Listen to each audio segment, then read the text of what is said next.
Welcome to today's presentation. Today, we are going to talk about a very important topic in fluid mechanics and in industrial engineering, the net positive suction head or NPSH and the phenomenon known as cavitation. If you work with pumps, water systems, or industrial processing plants, understanding this concept is critical. They directly affect how well your machinery works, how long your equipment lasts, and whether your system operates safely without breaking down. This guide is designed to explain this concept in simple terms, break down the math behind them, and look at practical ways to prevent system issues.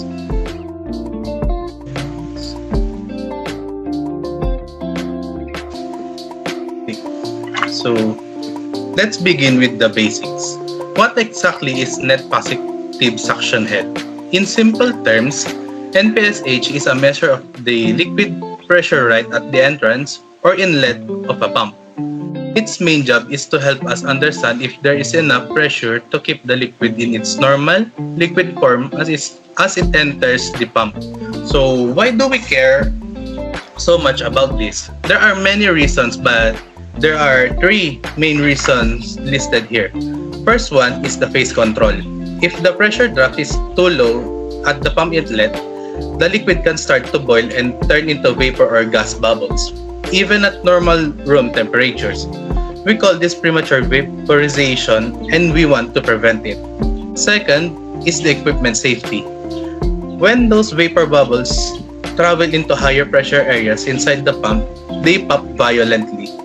These tiny explosions can crack, dent, and weaken the metal parts inside the pump over time, leading to structural fatigue and broken machinery. Third one is the consistency.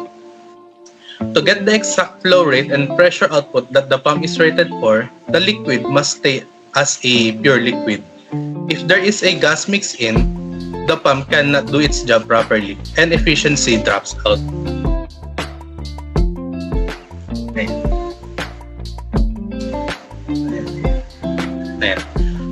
To successfully design a reliable system, we must look at NPSH from two different sides, the pump side and the system side. This brings us to two vital metrics, NPSH required or the NPSH-HR and the NPSH available or the NPSH-A. First is the NPSH required, belongs entirely to the pump itself. The manufacturer figures this out by testing the pump in a lab. It tells us the absolute minimum pressure the pump needs at its inlet to run efficiently without losing performance or dropping pressure head output. On the other hand, the NPSH available belong to the system layout. It is determined by the environment you built around the pump. It represents the actual pressure available in your setup, calculated by taking the total absolute pressure at the inlet and subtracting the liquid's vapor pressure. This brings us to the golden rule of pump engineering. Your system's available pressure, or the NPSH-A, must always be strictly greater than the pump's required pressure, or the NPSH-R, plus a comfortable safety margin. If you cannot provide more pressure than the pump's demand, you will run into severe operating problems.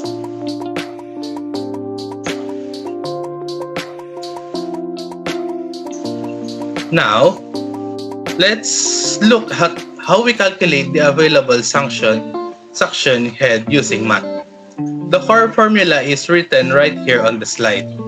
It combines the pressure of the environment, the properties of the liquid, and the heights of your pipes and friction losses. Let's break down each variable simply. The first term takes the atmospheric or tank surface pressure, the PO, and subtract the liquid's vapor pressure, the PV, then divide it by density times gravity. This tells us how much net atmospheric pressure is helping push liquid into the pump. We find the vapor pressure using a standard formula called Antoine's equation, which depends completely on the fluid's temperature. Hotter liquids have higher vapor pressure, which lowers our total NPSH-A. HZ is the static head, which is simply the vertical height difference between the the liquid surface level, and the center line of the pump. If the tank is high above the pump, gravity helps push water down into it is called the flooded suction and give us a positive number. If the pump is sitting above the water tank and has to pull a water upward, this is a suction lift, which give us a negative number and hurts our pressure margin. Finally, we subtract HFL, which represents friction head losses. As liquid rushes through pipes, valves, and elbows, it rubs against the pipe walls and loses energy.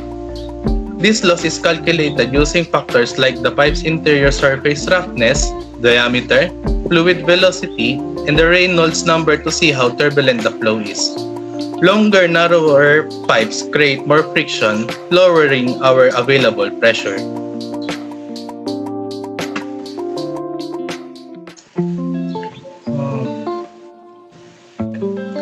So, cavitation, origin, and mitigation. What happens when we fail to follow our golden rule and the available pressure drops too low? This is how cavitation is born. Let's look closely at how it occurs and exactly how we can fix or avoid it in our designs. The origin. When the local fluid pressure drops below the liquid's vapor pressure boundary, the liquid begins to vaporize locally, forming millions of tiny vapor bubbles or cavities.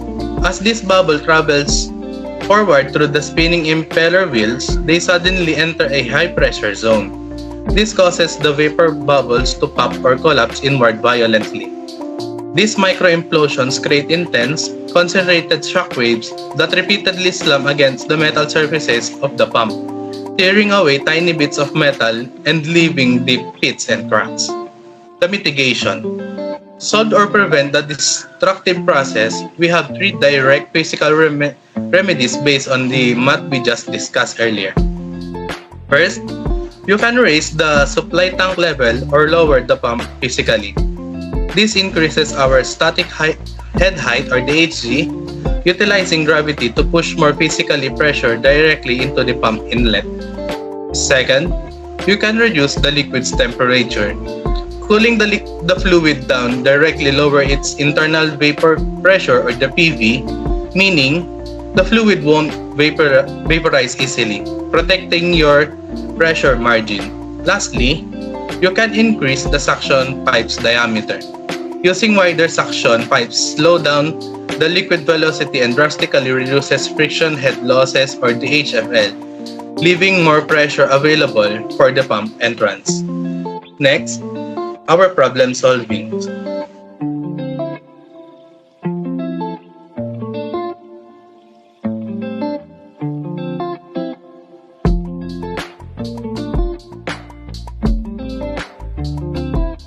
So, ito po yung ating problem number 1. Suction lift, danger cavitation occurs. So, ito po yung problem statement. Water at temperature of 80 degrees Celsius with a density of 971.8 kg per meter cube is drawn from an open tank with a pressure of 101.325 Pascal through a suction lift system where the pump center line sits 2.5 meter above the water level. The suction line has length of 15 meter diameter with a diameter of 0.1 meter. Velocity is equals to 2.5 meter per seconds. Relative top roughness is equals to 0.002. And the Reynolds number is equals to 250,000. Determine if cavitation occurs given an NPSHR of 4.50 meter. So, ito po yung mga given po natin. So, diretso na po tayo sa solving.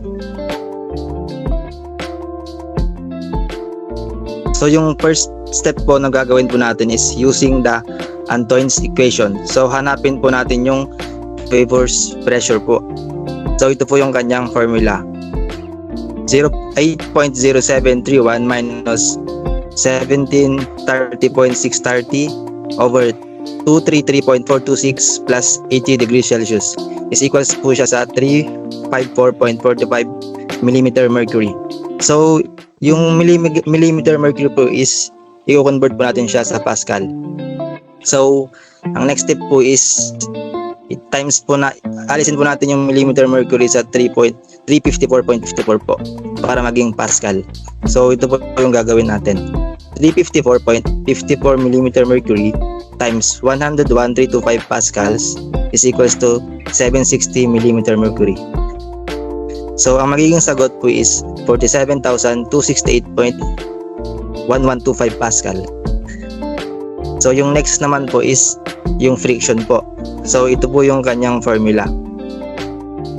I-input, lalagay lang po natin yung surface roughness po sa numerator sa diameter po. So, ito na po yung mangyayari. Pag input natin sa calculator yan, ang lalabas po is 0.006229. So, next po. So, yung head friction loss naman po ang ating hanapin. So, ang formula niya po is 2 times friction times length times velocity squared over JC times diameter times gravity. So, ito po yung kanyang formula. Tapos, input lang po natin yung mga numbers niya and ang lalabas po is 1.19 meter. So, pupunta na po tayo sa main formula po ng NPHSA. So, is equals po siya sa PO minus vapor pressure over density times gravity plus yung Hg po natin na static po. And minus siya sa head friction loss. So, ito na po yung lalabas. Input lang din po natin yung mga numbers. So, ang lalabas po is nasagot is 1.98 meter.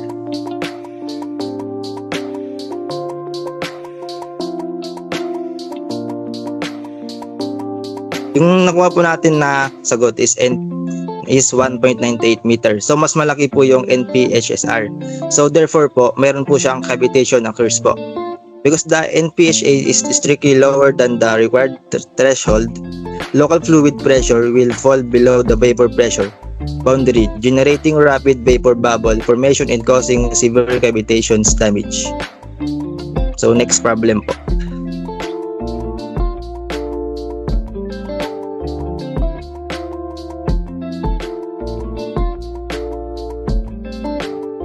So hello guys, ako naman po si John Lester P. Ramos. Ang i-discuss ko po ngayon ay ang problem number 2, which is elevated tank case with no cavitation. So ang problem po natin is calculate the net positive suction head for a pump handling 100,000 kg per hour flow of water coming from an atmospheric storage tank. So the water temperature can be taken as 25 degrees Celsius. The line size of pump suction line is 6 inches and the suction line is 20 meters long. The pump suction nozzle is 0.4 meter above ground level and the tank is elevated on a 1 meter high platform. The minimum liquid level in the tank is 300 mm. So ito po yung mga givens po natin, yung mass flow rate, tapos yung output pressure.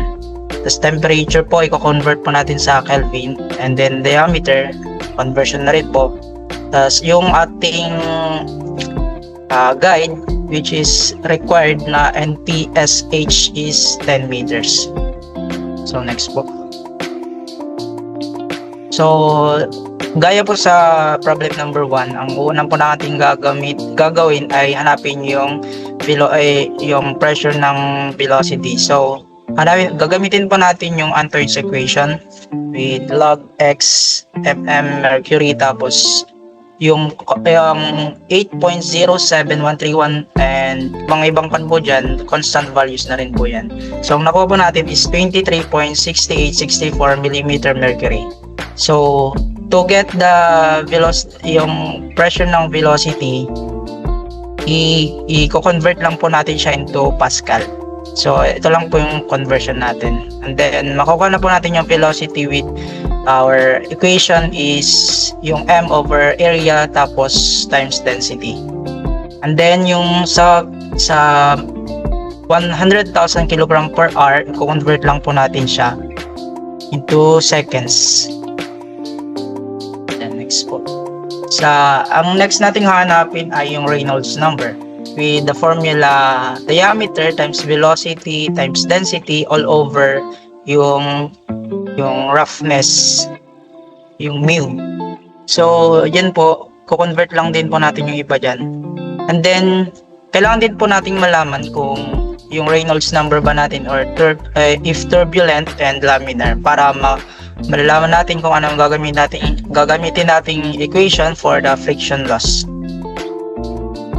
So, using the density of pure substances, makukuha po natin yung density at 298.15 Kelvin, density by interpolation sa may using calculator techniques. So, ang nakuha po natin is 997.0023 kg per cubic meter. And then, yung mu natin at 298.15 Kelvin by interpolation, makukuha po natin is 0.8964 times 10 raised to negative 3. So, next po natin is dahil sa laminar yung ating Reynolds ay turbulent yung ating Reynolds number, ang gagamitin nating friction formula for friction is yung itong mahaba na to, 0.001375. And then need lang natin i-convert yung diameter natin into millimeter. Ito po yung diameter. And then ito na pa yung mga nakuha natin. Next, sa head friction loss natin is 0.2699 meter. Kailangan lang po maging consistent po tayo sa mga units para magkaroon tayo ng exact value. Sa HZ or delta Z natin, which is yung sa height ng elevated tank up to the suction nozzle of the pump. Yun po yung makukuha natin sa delta Z, which is 0.9 meters. Then yung formula natin for NPSHA available is P out minus PV over density times gravity plus HZ minus HFL. So by inputting all the answers that we gain, ito ba yung makukuha natin, which is 10.6670 meters, which is higher po sa required na NPSH na hinahanap natin. Higher po siya ng 0.6670 meters. So, therefore, there's no cavitation occurs. Next presenter po.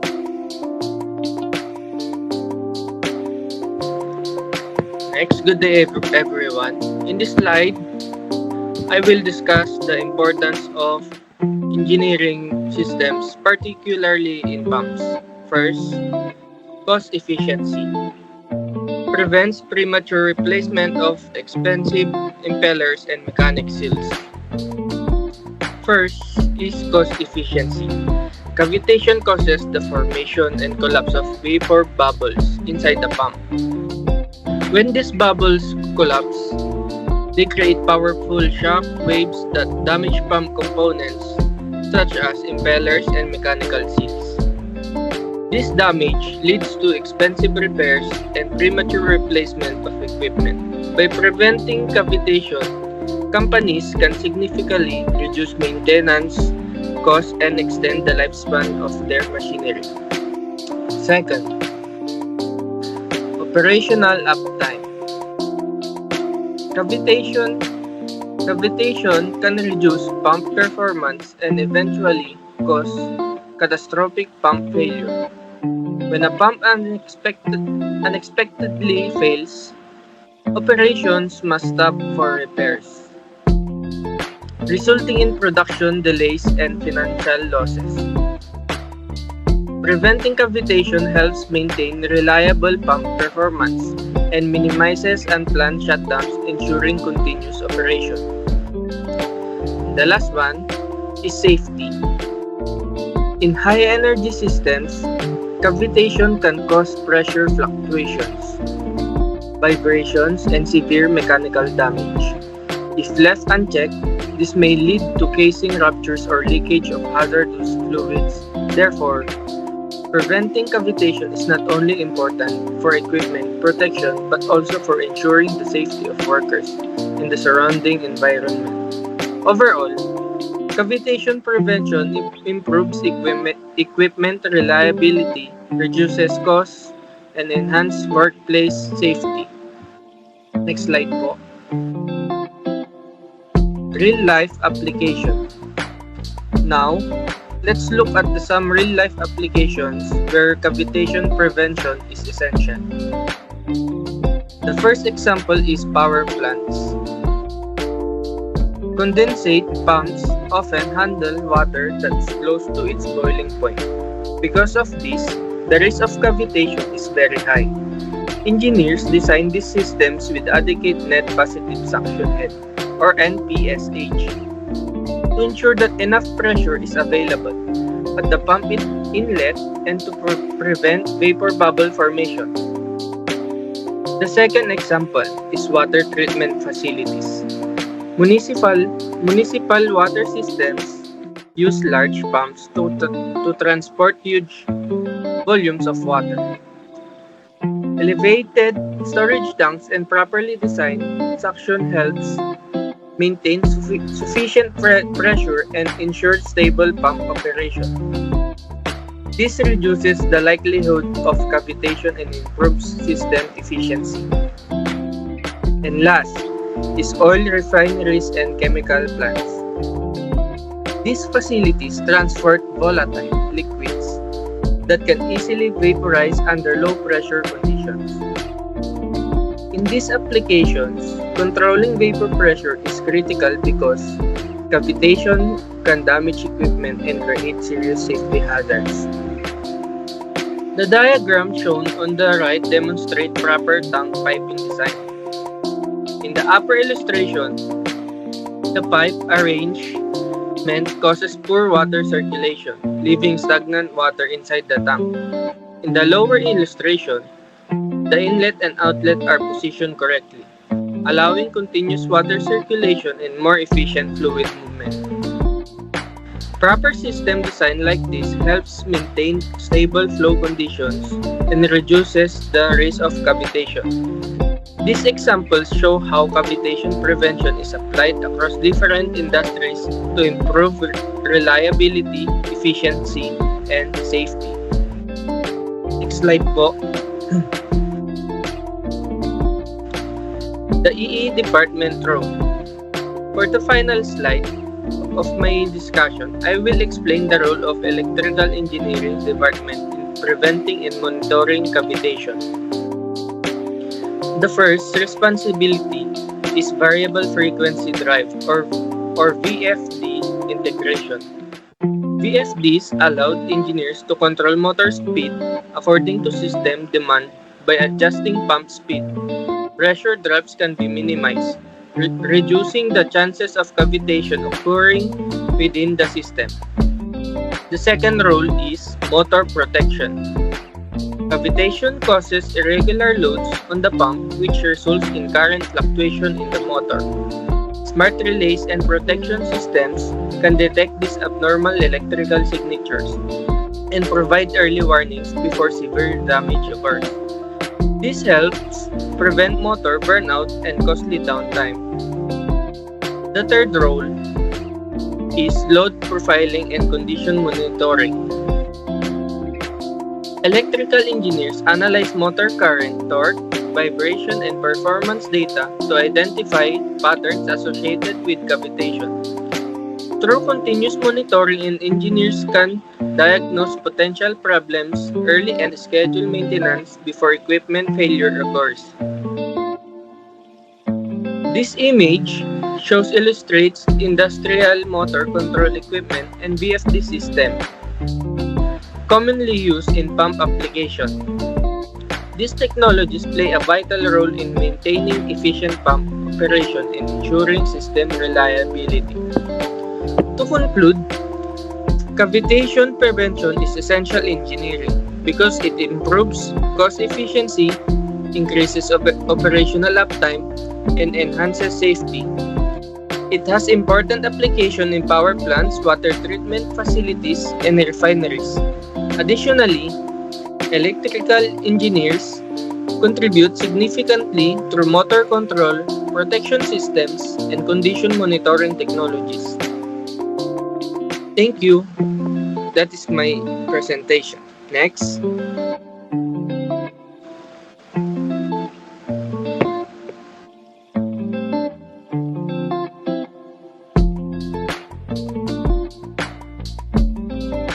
So, observation and conclusion.